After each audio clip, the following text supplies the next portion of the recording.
speech by Artie Bennett is Daba Daba Daba. I'm very much looking forward to that. Now, Artie, you may be surprised, those of you who've been around for a little while, may be surprised that he's only giving project number 4 speech tonight, but the story is this. He's in the advanced manual now. And this speech wasn't really in line with the goals of what he's doing in the advanced manual, and he had this idea festering in his, I mean, maybe that's a bad use of the word. No, he's had this idea brewing in his mind for quite a long time now. And he would like to deliver this speech, even though it isn't in line with the advanced manual, so he's going to deliver it under the auspices of project number 4, How to Say It.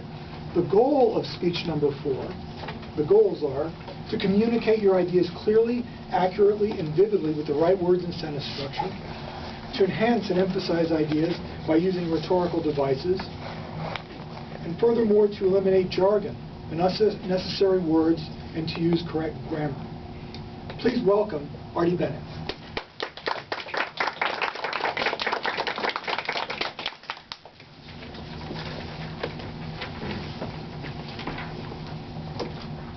Festering. Abba dabba dabba dabba dabba dabba dabba, said the chimpy to the monk. Dabba dabba dabba dabba dabba dabba dabba, said the monkey to the chimp. And the big baboon, one night in June, he married them, and very soon they went upon their abba dabba honeymoon. Abba dabba honeymoon, my fellow crooners and most welcome guests, is a classic and adorable novelty song written way back in 1914. Debbie Reynolds had a hit record with it in 1950. And here I am performing it in front of this august assemblage in 2010, which shows the timeless appeal of a good novelty song. Novelty songs are among the most beloved in the popular music canon. They can be comic takes on current events or cultural fads. Ray Stevens' hit The Streak, about a man who likes to turn the other cheek, is a perfect example. Or they can be about nothing at all. When they catch on, they go viral, becoming the biggest hits in the land. Many have seized the national imagination when the country has been at war, because that's when relief is needed most of all. Among my favorite novelty songs is a subset that contains nonsense words. I think because I cherish language so, I get a special kick out of songs filled with non-language. Does anybody know Mares Eat Oats? When you first hear it, Mares eat oats and does eat oats and little lambs eat ivy, a kiddly divey too, wouldn't you? You think, huh? What the heck? It's just some mere melange of meaningless sounds.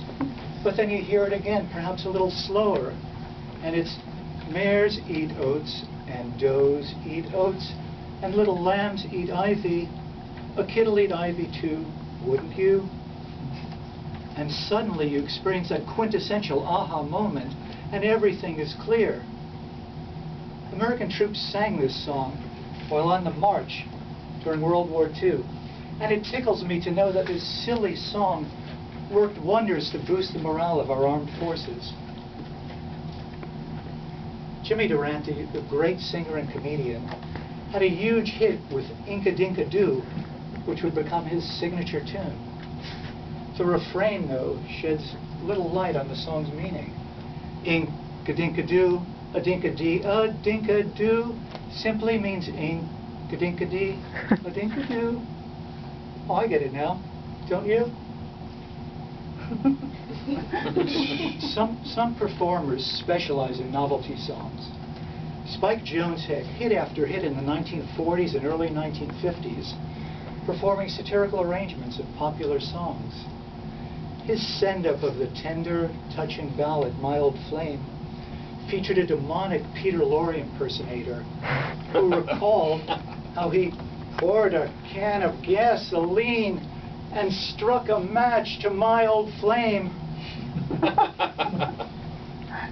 I often fantasize, as I'm passing the fruit vendor on my office corner, that he's about to break into a chorus of Yes, we have no bananas.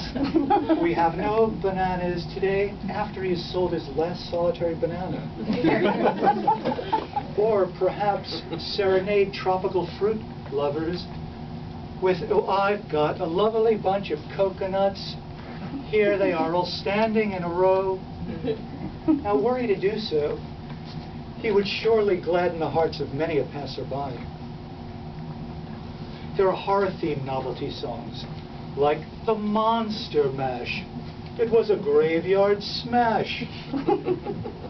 This delightful song, which featured an array of spooky sound effects, hit #1 on the Billboard charts in 1962, just in time for Halloween. And while you're rocking out to the Monster Mash, please beware of those one-eyed, one-horned, flying purple people eaters, the subject of another monster hit from the previous decade. Now, after you've tiptoed through the tulips with Tiny Tim and inquired how much is that doggy in the window, who could fail to sympathize with that hapless beachgoer who was afraid to go into the water because she was dressed too revealingly? You see, she was self-conscious over her itsy-bitsy, teeny-weeny, yellow polka dot bikini that she wore for the first time that day. Her itsy-bitsy, teeny-weeny, yellow polka dot bikini, and regretted not choosing more sensible beach attire.